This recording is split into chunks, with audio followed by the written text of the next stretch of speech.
દર્શક મિત્રો, DM news ચેનલમાં આપનું હાર્દિક સ્વાગત છે. હું છું મેઘા અગ્રવાલ અને જોઈએ આજના સમાચાર. જિલ્લામાં પશુઓમાં આવેલ ખારવા મોવાસા રોગનો મામલો.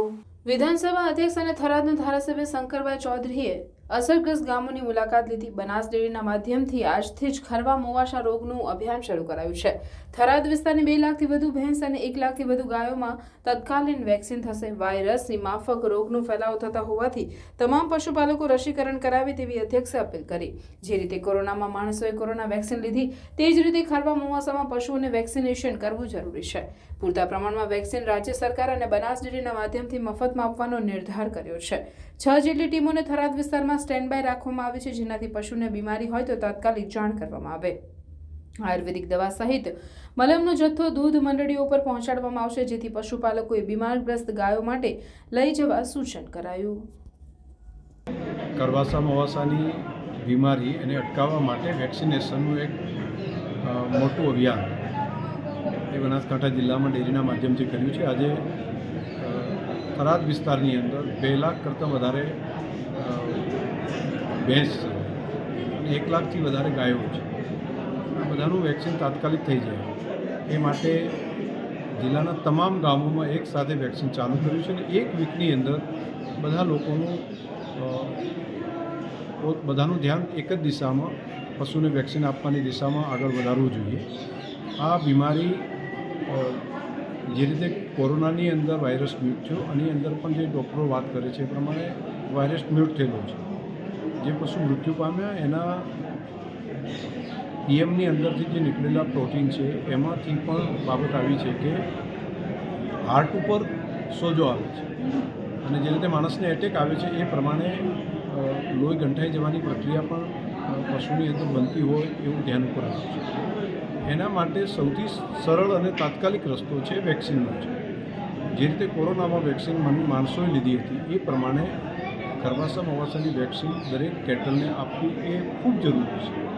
આ અઠવાડિયાની અંદર તમામ પશુની વેક્સિન આપવાનું કામ હાથ ઉપર લઈ લેવું જોઈએ. પૂરતા પ્રમાણમાં વેક્સિન ફ્રી ઓફ આપવાનું કામ રાજ્ય સરકાર અને ડેરીના માધ્યમથી કર્યું છે અને જિલ્લાના બાકીના એરિયાની અંદર પણ આ કામને એક સાથે કામ કરવાનું ચાલુ કર્યું છે. મારી તમામ પશુપાલકોને પણ વિનંતી છે કે વેક્સિન પ્રેગ્નન્સી 8 મહિનાથી વધારે હોય તો એને આપણે ન આપીએ, નાના બચ્ચાને ન કરીએ. બાકી બીજા બધા પશુ જે છે એના માટે વેક્સિન એ આ બીમારીને અટકાવવા માટેનો રસ્તો છે. એમાં કામ કરીએ.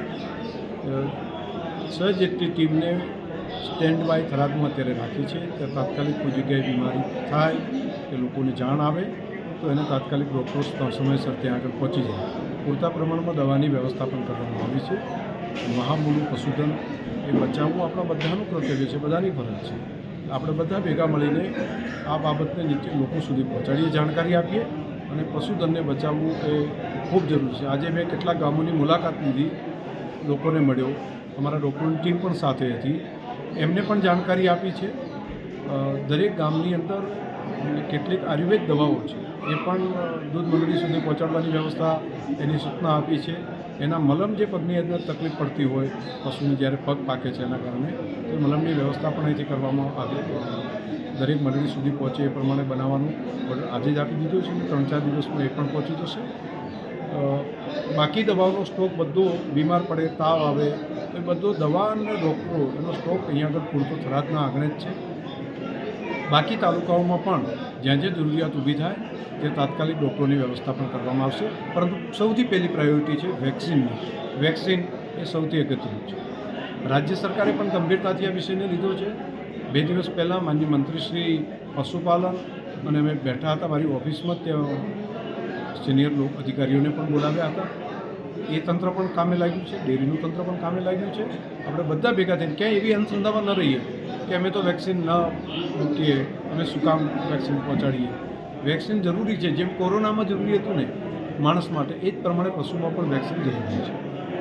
દિયોદરના નોખા ગામના રામ ભક્ત ગોરધનભાઈ ઠાકોરનું અયોધ્યામાં હાર્ટ એટેકથી નિધન થયું. અયોધ્યા રામ મંદિરમાં પહોંચી મંદિરમાં દર્શન કરી પરત આવતા હતા તે દરમિયાન હાર્ટ એટેક આવ્યો. હાર્ટ એટેક આવતા ઢળી પડતા તેમને તાત્કાલિક હોસ્પિટલમાં લઈ જતા ફરજ પરના ડોક્ટર મૃત જાહેર કરતા સાથે રામ ભક્તોમાં શોકનું મોજું ફરી વળ્યું. નોખા ગામના 55 વર્ષીય ગોરધનભાઈ નાગજીભાઈ ઠાકોરનું મોત નીપજતા પરિવાર અને ગામમાં શોકનો માહોલ છવાયો. દિયોદરના ભાજપના સંગઠિત કાર્યકર્તાઓ સાથે અયોધ્યા ગયા હતા. ડીસા રાધનપુર નેશનલ હાઈવે ઉપર ટ્રકે પલટી મારી. કાંકરેજના વડા નજીક ટ્રક પલટતા અફરાતફરી મચી. બુંદનાથથી બ્યાવર કોલસા ભરી જઈ રહેલી ટ્રકે અચાનક કાબુ ગુમાવ્યો. રખડતું ઢોર આડે આવતા સ્ટીયરિંગ ઉપર કાબુ ગુમાવતા અકસ્માત સર્જાયો. ટ્રકમાં બેઠેલ ખલાસી અને ડ્રાઈવરનો આ બાદ બચાવ થયો તો ટ્રકને નુકસાન થયું હતું. જિલ્લા પશુપાલન અધિકારીનું મહત્વપૂર્ણ નિવેદન સામે આવ્યું. આ વખતે ખારવા મુવાસાનો વાયરસ ઘાતક થયો છે. પહેલીવાર આવું બન્યું છે કે હાર્ટ એટેકથી પશુઓના મોત થયા છે. જિલ્લામાં યુદ્ધના ધોરણે વેક્સિનેશન શરૂ કરાયું છે. 27 પશુપાલન વિભાગ તો 350 જેટલી બનાસ ડેરીની ટીમો યુદ્ધના ધોરણે વેક્સિનેશન કરી રહી છે. 2 દિવસમાં 1.93 લાખ પશુઓને વેક્સિનેશન થઈ રહ્યું છે. બનાસકાંઠા ડીસા પાલનપુર નેશનલ હાઈવે પર હિટ એન્ડ રનની ઘટના બની.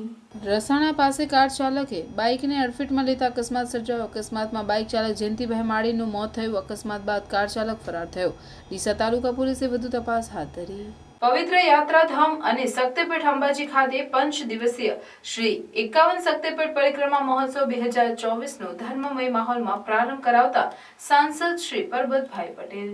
એક જન્મમાં એક સ્થળે 51 શક્તિપીઠના દર્શનનો લાભો અને પરિક્રમાના અવસરનો પ્રધાનમંત્રી નરેન્દ્રભાઈ મોદીનો મનોરથ આજે સાકાર થયો એમ જણાવતા બનાસકાંઠા સાંસદ પરબતભાઈ પટેલે પવિત્ર યાત્રાધામ અને શક્તિપીઠ અંબાજી ખાતે આજથી શરૂ થયેલ 51 શક્તિપીઠ પરિક્રમા મહોત્સવનો ધર્મમય માહોલમાં શુભારંભ કરાવ્યો હતો. ગુજરાત પવિત્ર યાત્રાધામ વિકાસ બોર્ડ તથા આરાસુરી અંબાજી માતા દેવસ્થાન ટ્રસ્ટ અને બનાસકાંઠા જિલ્લા વહીવટી તંત્રના સંયુક્ત ઉપક્રમે વિશ્વ પ્રસિદ્ધ યાત્રાધામ અને આદ્ય શક્તિપીઠ અંબાજી ખાતે 12 થી 16મી ફેબ્રુઆરી સુધી શ્રી 51 શક્તિપીઠ પરિક્રમા મહોત્સવનું ભવ્ય આયોજન કરાયું છે. જેના ઉદ્ઘાટન સમારોહમાં ઉપસ્થિત સાંસદ શ્રી પરબતભાઈ પટેલ, ગુજરાત પવિત્ર યાત્રાધામ વિકાસ બોર્ડના સચિવ આર રાવલ, કલેક્ટર વરુણકુમાર બરનવાલ, જિલ્લા વિકાસ અધિકારી એમ.જે. દવે, અંબાજી મંદિરના વહીવટદાર સુશ્રી સિદ્ધિ વર્મા સહિતના મહાનુભાવોની પ્રેરક ઉપસ્થિતિમાં શ્રી 51 શક્તિપીઠ પરિક્રમા મહોત્સવનો ભક્તિસભર માહોલમાં શુભારંભ કરવામાં આવ્યો હતો. જે નિમિત્તે સાંસદ પરબતભાઈ પટેલે શ્રી યંત્ર અને માતાજીની આરતી કરી માઈ ભક્તોને પરિક્રમા પથ પર પ્રસ્થાન કરાવ્યું હતું. સાંસદ પરબતભાઈ પટેલે આ પ્રસંગે જણાવ્યું કે સમગ્ર વિશ્વમાં ભારત એકમાત્ર એવો દેશ છે જેની પાસે સામાજિક, ધાર્મિક અને સાંસ્કૃતિક વારસો છે. 51 શક્તિપીઠ પરિક્રમા મહોત્સવ આપણો ધાર્મિક ઉત્સવ છે. વહીવટી તંત્ર દ્વારા યાત્રિકો માટે 5 દિવસ સુધી સુંદર આયોજન કરવામાં આવ્યું છે, જેમાં યાત્રિકોને લઈ જવા અને ઘરે સુધી હેમખેમ પહોંચાડવાની પણ વ્યવસ્થા કરાઈ છે. મંદિરો એ આપણી આસ્થા અને શ્રદ્ધાના કેન્દ્ર છે. અંબાજીમાં વર્ષે દહાડે લાખો માઈ ભક્તો આવે છે અને પોતાના મનોરથ પૂર્ણ કરે છે. વધુમાં સાંસદે જણાવ્યું કે આ યાત્રામાં કોઈને પણ તકલીફ ન પડે એ પ્રકારની સુવિધાઓ ઊભી કરાઈ છે. જે બદલ યાત્રાધામ વિકાસ બોર્ડ, આરાસુરી અંબાજી માતા દેવસ્થાન ટ્રસ્ટ અને જિલ્લા વહીવટી તંત્રને અભિનંદન આપી સૌ માઈ ભક્તો પર મા અંબાના આશીર્વાદ ઉતરે એવી પ્રાર્થના કરી હતી. ગુજરાત પવિત્ર યાત્રાધામ વિકાસ બોર્ડના સચિવ આર રાવલે 5 દિવસીય મહોત્સવમાં કરાયેલ આયોજન અને વ્યવસ્થાઓ અંગે માહિતી આપતા જણાવ્યું કે આ મહોત્સવમાં રહેવા, જમવા અને આવવા જવા માટે ટ્રાન્સપોર્ટની સુંદર સુવિધાઓનું આયોજન કરાયું છે. રોજે રોજ વિવિધ સાંસ્કૃતિક કાર્યક્રમોનું પણ આયોજન કરાયું છે, જેનો લાભ લેવા યાત્રિકોને અપીલ કરી તેમણે જણાવ્યું કે વડાપ્રધાન નરેન્દ્રભાઈ મોદીએ 62 કરોડના ખર્ચે 51 શક્તિપીઠ પરિક્રમા પથનું નિર્માણ કરાવી એક જ સ્થળે 51 શક્તિપીઠના દર્શનનો લાભો ભક્તો લઈ શકે એવું સુંદર આયોજન કર્યું છે. તેમણે જણાવ્યું હતું કે વડાપ્રધાન નરેન્દ્રભાઈ મોદીએ 62 કરોડના ખર્ચે 51 શક્તિપીઠ પરિક્રમા પથનું નિર્માણ કરાવી એક જ સ્થળે 51 શક્તિપીઠના દર્શનનો લાભો ભક્તો લઈ શકે એવું સુંદર આયોજન કર્યું છે. ત્યારે જિલ્લા વહીવટી તંત્ર અને યાત્રાધામ વિકાસ બોર્ડ તેમજ આરાસુરી અંબાજી માતા દેવસ્થાન ટ્રસ્ટ દ્વારા યાત્રિકો માટે આસ્થાને અનુરૂપ તમામ પ્રકારની સુવિધાઓ અને વ્યવસ્થાઓ કરવામાં આવે છે, જેનો સૌ માઈ ભક્તો, ભાવિક શ્રદ્ધાળુઓને લાભ લેવા જણાવ્યું હતું. આ પ્રસંગે આરાસુરી અંબાજી માતા દેવસ્થાન ટ્રસ્ટના ચેરમેન કમ જિલ્લા કલેક્ટર વરુણકુમાર બરનવાલે જણાવ્યું હતું કે 5 દિવસીય આ મહોત્સવમાં શ્રદ્ધાળુઓની આસ્થા જળવાઈ રહે અને તેમને યાત્રાની દિવ્ય અનુભૂતિ થાય એ પ્રકારની સુવિધાઓ ઊભી કરવામાં આવે છે. જેમાં પ્રથમ દિવસે પાલખી યાત્રા, શંખનાદ યાત્રાનો પ્રારંભ કરવામાં આવ્યો છે, જ્યારે આગામી દિવસોમાં પાદુકા યાત્રા, ચામર યાત્રા, ધ્વજા યાત્રા, મશાલ યાત્રા, ત્રિશુલ યાત્રા અને જ્યોત યાત્રા સહિતના ધાર્મિક કાર્યક્રમોનું આયોજન કરાયું છે. તેમજ આ મહોત્સવ દરમિયાન યાત્રિકોને દરરોજ વિનામૂલ્યે ભોજનની વ્યવસ્થા, સ્વાસ્થ્ય, સ્વચ્છતા, પાણીની વ્યવસ્થા, બસોની સુવિધા, સુરક્ષા અને સલામતી જેવી વિવિધ સુવિધાઓ ઉપલબ્ધ કરાવવામાં આવશે. આ મહોત્સવ દરમિયાન દરરોજ સાંજે 7 કલાકે ગબ્બરની તળેટીમાં આરતીનું વિશેષ આયોજન કરવામાં આવ્યું હોવાનું કલેક્ટરે જણાવ્યું હતું. આ પ્રસંગે વિવિધ સામાજિક, ધાર્મિક સંસ્થાઓના પ્રતિનિધિઓ, ભજન મંડળીઓ, સેવાભાવી સંસ્થાઓ અને મોટી સંખ્યામાં માઈ ભક્તો ઉપસ્થિત રહ્યા હતા. થરાદ વિધાનસભા વિસ્તારમાં શક્તિવંદન સન્માન સમારોહનું આયોજન કરવામાં આવ્યું, જેમાં દેશભરની 10 કરોડથી વધુ મહિલાઓને વિકસિત ભારતના સંકલ્પ સાથે જોડવાનું ભારતીય જનતા પાર્ટીએ લક્ષ્ય નક્કી કર્યું છે. ભારતીય જનતા પાર્ટી શક્તિવંદન અભિયાન હેઠળ દેશભરની 10 કરોડથી વધુ મહિલાઓને વિકસિત ભારતના સંકલ્પ સાથે જોડવાનું લક્ષ્ય નક્કી કર્યું છે. શક્તિવંદન કાર્યક્રમ દ્વારા સમાજના તે વર્ગ સુધી પહોંચવાનો પ્રયાસ કરવામાં આવી રહ્યો છે જે સામાજિક કાર્યોમાં જોડાઈને લોકોને મદદ કરી રહ્યા છે. આ અભિયાન હેઠળ 1 કરોડ સ્વસહાય જૂથો અને NGOનો સંપર્ક કરીને 10 કરોડથી વધુ મહિલાઓને દેશભરની 10 કરોડથી વધુ મહિલાઓને વિકસિત ભારતના સંકલ્પ સાથે જોડવાનું લક્ષ્ય નક્કી કર્યું છે, તેવું બનાસકાંઠા જિલ્લા ભાજપ મહામંત્રી કોકિલાબેન પ્રજાપતિએ જણાવ્યું હતું. તેમજ આ યોજના અંતર્ગત થરાદ વિધાનસભા વિસ્તાર ખાતે શક્તિવંદન સન્માન સમારોહનું આયોજન કરવામાં આવ્યું હતું, જેમાં વિધાનસભા શક્તિવંદન કાર્યક્રમના ઇન્ચાર્જ પ્રકાશભાઈ સોની અને સહ ઇન્ચાર્જ શારદાબેન ભાટીએ જવાબદારી સંભાળી હતી. ત્યારે આ કાર્યક્રમમાં બનાસ બેંક ડિરેક્ટર શૈલેષભાઈ પટેલ, કાર્યાલય ઇન્ચાર્જ હેમજીભાઈ પટેલ, જિલ્લા મહિલા મોરચા મહામંત્રી અને કાર્યક્રમના અધ્યક્ષ કોકિલાબેન પ્રજાપતિ, થરાદ પ્રભારી મણિબેન પટેલ, જિલ્લા મંત્રી કલાપતિબેન રાઠોડ, પ્રમુખ ઉમેદસિંહ ચૌહાણ, મહામંત્રી પ્રતાપભાઈ સોની, ઉપપ્રમુખ અલકાબેન ત્રિવેદી, મીડિયા ઇન્ચાર્જ હાજાજી રાજપૂત, સખી મંડળ અને NGOની બહેનો મોટી સંખ્યામાં ઉપસ્થિત રહી હતી. દિયોદર ખાતે સતત બીજા વર્ષે વાલ્મીકી સમાજના સમૂહ લગ્ન યોજાયા. દિયોદર ખાતે સેવાકીય પ્રવૃત્તિમાં હર હંમેશ અગ્રેસર રહેતું સદભાવના ગ્રુપ દ્વારા ગયા વર્ષે વાલ્મીકી સમાજના પ્રથમ વખત સમૂહ લગ્ન યોજવામાં આવ્યા, જેમાં નવયુગલોએ પ્રભુતામાં પગલાં પાડ્યા. જો કે આ વર્ષે પણ સદભાવના ગ્રુપ દ્વારા વાલ્મીકી સમાજના સમૂહ લગ્નનું આયોજન કરવામાં આવ્યું હતું અને દિયોદર તાલુકાના કોટડા ખાતે ભવ્ય લગ્નનો પ્રસંગ રાખવામાં આવ્યો હતો, જેમાં વાલ્મીકી સમાજના 27 જેટલા નવયુગલોએ પ્રભુતામાં પગલાં પાડ્યા હતા અને સમૂહ લગ્નમાં પધારેલ મહાનુભાવોએ નવ દંપતીઓએ લગ્ન જીવન સુખમય પસાર થાય તેના માટે આશીર્વચન પાઠવ્યા. જો કે બીજી તરફ ઉત્તર ગુજરાતનો સર્વ વાલ્મીકી સમાજ એક મંચ પર જોવા મળ્યો અને વાલ્મીકી સમાજના આગેવાનોએ જણાવ્યું કે ગઈ સાલ સદભાવના ગ્રુપ દ્વારા પ્રથમ વખત અમારા સમાજના સમૂહ લગ્ન લેવાયા હતા અને સતત બીજા વર્ષે પણ સદભાવના ગ્રુપ દ્વારા સમૂહ લગ્નનું આયોજન કર્યું, તે બદલ અમે સદભાવના ગ્રુપનો આભાર વ્યક્ત કરીએ છીએ. જો કે બીજી તરફ સદભાવના ગ્રુપના સક્રિય સભ્ય અનિલભાઈ માળીએ જણાવ્યું કે ગયા વર્ષે અમે એક સાહસ કરી વાલ્મીકી સમાજના સમૂહ લગ્ન લીધા હતા, જેમાં અમને વાલ્મીકી સમાજનો પણ સારો આવકાર મળ્યો. ત્યારે બીજા વર્ષે પણ આજે અમે એક સુંદર પ્રકારનું આયોજન કર્યું છે, જેમાં વાલ્મીકી સમાજની સાથે સાથે સર્વ સમાજના દાનવીરોનો અમને સાથ મળ્યો છે, જે બદલ અમે સર્વનો આભાર વ્યક્ત કરીએ છીએ. હવે જણાવતા આનંદ થાય કે સદભાવના ગ્રુપ તરફથી બીજી વાર સમૂહ લગ્ન થઈ ચૂક્યા છે અને અમારા હજાર ટ્રસ્ટીઓને અભિનંદન પાઠવીએ, સદભાવના ગ્રુપને અભિનંદન પાઠવીએ કે આર્થિક રીતે વાલ્મીક સમાજ એક બહુ મોટું કાર્ય થઈ ચૂક્યું છે અને 27 દીકરીઓના પ્રભુતાના પગલા અને બહુ પ્રોત્સાહન આપી અને નાના મોટા કાર્યને હું અભિનંદન આપું છું અને ફરી સદભાવના ગ્રુપને પણ અભિનંદન અમે પાઠવીએ છીએ કે અમારા બહુ સરસ કાર્ય કરી રહ્યા છે અને વિકાસના પંથે જે અમને લઈ જઈ રહ્યા છે એમને અમે ખૂબ ખૂબ અભિનંદન આપીએ છીએ વાલ્મીક સમાજ તરફથી. કોટડા મુકામે આરતી કોલેસ્ટર ખાતે અમારી સદભાવના સેવા ગ્રુપ આયોજિત વાલ્મીકી સમાજના દ્વિતીય સમૂહ લગ્નની અંદર આપ નિહાળી રહ્યા છો કે હજારોની સંખ્યાની અંદર અમારા વાલ્મીકી સમાજના ભાઈઓ, બહેનો, યુવાનો અને વડીલો આ સમૂહ લગ્નને માણવા માટે આવ્યા છે. આજે 27 નવયુગલ દંપતી એ પ્રભુતામાં પગલા માંડે છે, ત્યારે હું સદભાવના ગ્રુપ વતી એમને ખૂબ ખૂબ શુભેચ્છા પાઠવું. એમનું જીવન ખૂબ મંગલમય, આનંદમય અને સમાજ માટે ઉત્તમ ઉદાહરણ પૂરું પાડે એ પ્રકારનું નિવડે એવી શુભકામના પાઠવું છું. આપ જોઈ રહ્યા છો કે આજના જમાનાની અંદર આજે પણ અછૂતા ચૂચરાની વાત ચાલતી હોય ત્યારે અમારા સદભાવના ગ્રુપની અંદર તમામ સમાજના લોકો, બ્રાહ્મણથી લઈ, વાણિયાથી લઈ, માળી, પ્રજાપતિ, સુથાર, સોની, તમામ કેવાય પ્રકારના જ્ઞાતિના લોકો ભેગા મળી અને એક વાલ્મીકી સમાજના સમૂહ લગ્ન કરવો એવો નિર્ધાર કર્યો અને આજે મારે હર્ષ સાથે કહેવું પડે, ગૌરવ સાથે કહેવું પડે કે તમામ સમાજના યુવાનો, વડીલો અમારા મોભીઓ સાથે મળી અને આજે 27 દીકરીઓ વાલ્મીકી સમાજની જ્યારે અમારા આંગણે સદભાવના ગ્રુપ વતી જ્યારે એમના લગ્ન થઈ રહ્યા હોય, પ્રભુતામાં પગલા મારી રહ્યા હોય ત્યારે મારે એમને ખૂબ શુભેચ્છા પાઠવવાની અને વિશેષ આભાર વ્યક્ત કરવાનો મારે વાલ્મીકી સમાજના ટ્રસ્ટના તમામ ટ્રસ્ટીઓશ્રીઓનો એમને ખૂબ મહેનત કરી અને આજે આજના સમૂહ લગ્નમાં સ્વયં એમને જે વ્યવસ્થા જાળવી છે એ આપ જોઈ શકો છો કે ઉત્તમ પ્રકારની વ્યવસ્થા આ સમાજ દ્વારા આજે થઈ રહી છે અને આપણને એવું લાગે કે નવું ઉદાહરણ પૂરું પાડે એ પ્રકારની વ્યવસ્થા સ્વયં એ લોકો જાળવી રહ્યા છે. ત્યારે એમને પણ હું ખૂબ ખૂબ અભિનંદન પાઠવું અને જે દાતાશ્રીઓએ આ સદભાવના સેવા ગ્રુપમાં સમૂહ લગ્ન માટે દાન કર્યું છે એવા તમામ દાતાશ્રીઓને અભિનંદન પાઠવો કે એમને એમના ધનનો સદુપયોગ કર્યો છે અને કેવા સમાજ માટે આગળ આવ્યા છે.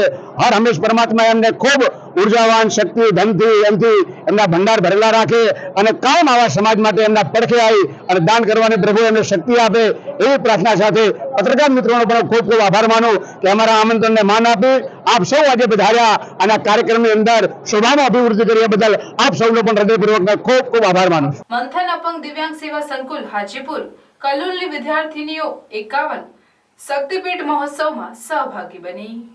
યાત્રાધામ અને શક્તિપીઠ અંબાજી ખાતે આજથી શરૂ થયેલ 51 શક્તિપીઠ મહોત્સવમાં મંથન અપંગ દિવ્યાંગ સેવા સંકુલ હાજીપુર કલોલની વિદ્યાર્થીનીઓ પણ સહભાગી બની હતી. ગબ્બર તળેટી ખાતે આયોજિત 51 શક્તિપીઠ મહોત્સવના પ્રથમ દિવસે યોજાયેલી શંખયાત્રામાં દિવ્યાંગ વિદ્યાર્થીનીઓએ સહભાગી બની 51 શક્તિપીઠ ખાતે 51 શંખ અર્પણ કર્યા હતા. આ પ્રસંગે મંથન અપંગ દિવ્યાંગ સેવા સંકુલ હાજીપુર કલોલની વિદ્યાર્થીની ફાલ્ગુની ચૌહાણે હર્ષ સાથે જણાવ્યું કે અમને અહીં આવ્યાની બહુ જ ખુશી છે. અમે પરિક્રમા માટે 51 શક્તિપીઠે 51 શંખ અર્પણ કરવા આવ્યા છીએ. જય ભોલે ગ્રુપ અમદાવાદના સહયોગથી અમે અહીં આવ્યા છીએ અને અમને બહુ મજા આવી એમ જણાવી સૌનો આભાર માન્યો હતો. આજે મા અંબાના ધામમાં પરિક્રમા ઉત્સવ જે તારીખ 12 થી 16 સુધી ઉજવવાનો છે એના આજના કાર્યક્રમમાં સમગ્ર રાજ્યમાંથી જ્યારે યાત્રિકો દર્શનાર્થીઓ મા અંબાના દર્શન કરવા આપવાના છે. 51 શક્તિપીઠ મિત્રો કઈ કે કોઈ કલ્પના પણ ન કરી શકે. અત્યારના દેશના લોકલાડીના પ્રધાનમંત્રીને તત્કાલીન આદરણીય નરેન્દ્રભાઈ મોદી સાહેબ જ્યારે ગુજરાતમાં મુખ્યમંત્રી હતા ત્યારે જેમણે મિત્રો 51 શક્તિપીઠની અહીં શરૂઆત કરાવી. લોકાર્પણ પણ એમના માધ્યમથી થયું અને આજે પરિક્રમા ઉત્સવની ઉજવણી જે મિત્રો થઈ રહી છે એ પણ એમના માર્ગદર્શન નીચે થઈ. યાત્રાધામ વિકાસ બોર્ડ, આરાસુરી માતાજી અંબાજી દેવસ્થાન ટ્રસ્ટ છે, જિલ્લાનું વહીવટી તંત્ર બધા યાત્રિકોને એક ગામમાંથી અહીં લાવવાની વ્યવસ્થા, ઘેર સુધી પહોંચાડવાની વ્યવસ્થા અને મા અંબા પ્રત્યેની આસ્થા શ્રદ્ધાથી ઘોડા પૂરું એક ગામમાંથી. આજે મેં સવારમાં પૂછું તો કે કોઈ ગામમાં એમ કે સાહેબ અમારા ગામમાંથી 200 માણસો જવાના છે. લોકોની જે મા અંબા પ્રત્યેની આસ્થા અને શ્રદ્ધા, જ્યારે મિત્રો પરિક્રમા નથી થતી ત્યારે તો લોકો માત્ર મા અંબાના દર્શન કરીને ઘર ભેગા થઈ જતા હતા. હવે જ્યારે 51 શક્તિપીઠ થઈ છે ત્યારે લોકો રહેવા માટે અહીં પ્રેરાય છે કે અમારે રાત રહેવું પડશે, પરિક્રમા કરવી છે. અને આ જ આસ્થા શ્રદ્ધા કે સમગ્ર વિશ્વમાં આપણો જેવો દેશ છે કે તેની પાસે સામાજિક, ધાર્મિક અને સાંસ્કૃતિક વારસો અને જેના થકી ધર્મ જ્યારે આપણને એક કરે છે ત્યારે આ બધા ભાઈચારાની ભાવનાથી જીવીએ, બધા એક થઈને જીવીએ, નેક થઈને જીવીએ અને મા અંબાના આશીર્વાદ જેમ નરેન્દ્રભાઈ મોદી કહે છે કે સૌનો સાથ, સૌનો વિકાસ, સૌનો વિશ્વાસ, સૌના સહિયારા પ્રયાસથી દેશની પ્રગતિમાં બધા સહભાગી થઈએ. બોલો મા અંબાની.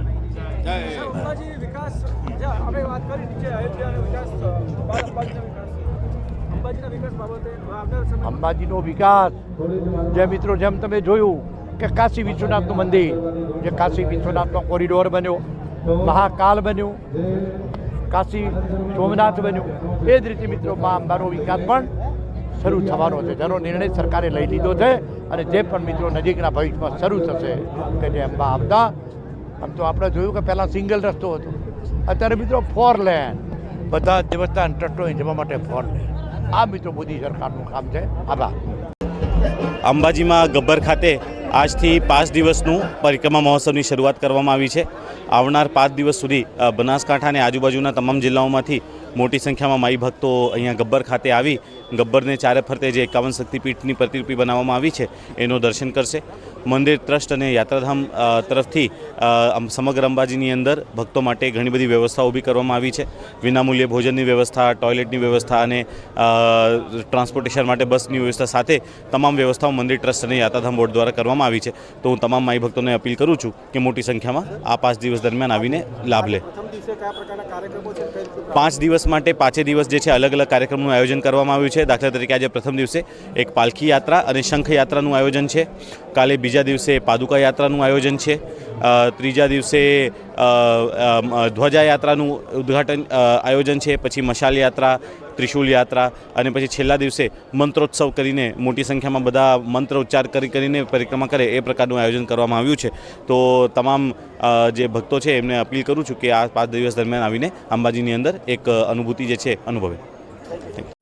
રાજ્ય સરકારના ગુજરાત પવિત્ર યાત્રાધામ વિકાસ બોર્ડ અને જિલ્લા વહીવટીતંત્ર તથા આરાસુરી દેવસ્થાન ટ્રસ્ટના સંયુક્ત અને સહિયારા પ્રયાસોથી 51 શક્તિપીઠ પરિક્રમા મહોત્સવનો આજે પ્રારંભ થાય છે. આવનાર યાત્રાળુઓની આસ્થાને અનુરૂપ વ્યવસ્થા ગોઠવવાનો રાજ્ય સરકારનો સંપૂર્ણ પ્રયાસ છે. આવનાર ભાવિક ભક્તો માટે વિશ્રામની પૂરી વ્યવસ્થા, આવવા માટે એમને વાહનોની પૂરી વ્યવસ્થા, નિઃશુલ્ક જમવાની વ્યવસ્થા, પરિક્રમા પથ ઉપર તમામ પ્રકારની પ્રાથમિક સુવિધાઓ યાત્રાધામ બોર્ડ દ્વારા અને જિલ્લા વહીવટીતંત્ર તથા દેવસ્થાન ટ્રસ્ટ દ્વારા કરવામાં આવી છે. છેલ્લા 2 વર્ષથી જે રીતે પરિક્રમા મહોત્સવની ઉજવણી થઈ રહી છે, શાનદાર રીતે ઉજવણી થઈ રહી છે અને લાખો લોકો આજે પરિક્રમા કરવા આવી રહ્યા છે, ત્યારે આ લાગે છે કે અંબાજીમાં આવનારા દિવસોમાં પરિક્રમા મહોત્સવ પણ એક ખૂબ ભાદરવી પૂનમ જેવો મોટો આસ્થાનું એક આ સ્થળ બની રહેશે, એમાં કોઈ શંકાને સ્થાન નથી. જય અંબે. આજે 51 શક્તિપીઠની પરિક્રમા મહોત્સવ જે આજથી સ્ટાર્ટ થયો છે, તો તેની પહેલી જ યાત્રા જે કહીએ તો પાલખી યાત્રા, શ્રી યંત્ર યાત્રા કે શંખનાદ યાત્રા, તો આજે 51 શંખ લઈને ગુજરાત પવિત્ર યાત્રાધામ વિકાસ બોર્ડ તથા આરાસુરી અંબાજી માતા દેવસ્થાન તરફથી અને જય બોલે ગ્રુપ અમારા સાથ સહકાર સાથે આ રહી આ જે યાત્રા છે, તો અમે શંખની જે યાત્રા છે તો 51 જગ્યાએ શંખ અર્પણ કર્યા છે. અને તેની સાથે સાથે જે પાલખી યાત્રા છે, તો પાલખી યાત્રા પણ અમે સાથ સહકાર સાથે અમે સ્ટાર્ટ કરી છે. અને જે શંખ, જે શ્રી યંત્ર કહીએ તો જે શ્રી યંત્ર છે તો ગબ્બર ઉપર અમે અર્પણ કરીશું. 51 શક્તિપીઠની જે 50 શક્તિપીઠની યાત્રા કરી, 51માં ગબ્બર ઉપર અમે શ્રી યંત્ર અર્પણ કરીશું. અને અમે ટોટલ 500 જણા આવ્યા છીએ અને અમે અમારી જાતને ધન્ય અનુભવીએ છીએ.